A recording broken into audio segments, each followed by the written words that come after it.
আসসালামু আলাইকুম।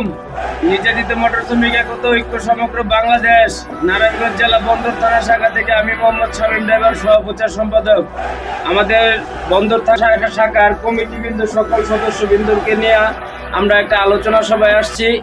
কোন আলোচনা সভা? আমাদের কমিটি কিভাবে সুন্দর করে চালানো যায়, কি কোন নির্দেশনায় আমাদের কমিটির উজ্জ্বল ভবিষ্যৎ সামনে আমরা আশা করি, ওই নির্দেশনায় আমরা এই কমিটিটার সামনের দিকে এগিয়ে নিয়ে যাওয়ার জন্য আমরা একটা মত বিনিময়ের সভা আয়োজন করলাম এবং আমাদের বন্দর শাখার কমিটিবৃন্দ সকল সদস্যবৃন্দকে নিয়ে আমরা একটা আলোচনা সভায় আসছি।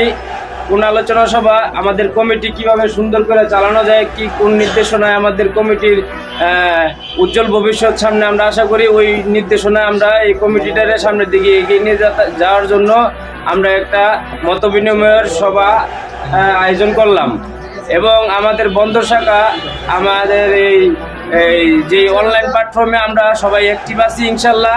64 জেলার ড্রাইভারদের দৃষ্টি আকর্ষণ করে বলা যাইতেছে যে আমাদের এই বন্দর শাখার ভিতরে আপনার এই মদনপুর থেকে মদনগঞ্জের ভিতরে আপনারা আসলে গাড়ি নিয়ে কোনো বিপদ আপদে পড়লে অবশ্যই নারায়ণগঞ্জ জেলা বন্দর শাখাকে স্মরণ করবেন। আমরা আপনাদের পাশে সবসময় আছি, থাকবো ইনশাল্লাহ। লড়াই লড়াই লড়াই চাই, লড়াই করে বাঁচতে চাই। এই লড়াইয়ে জিতবে কারা?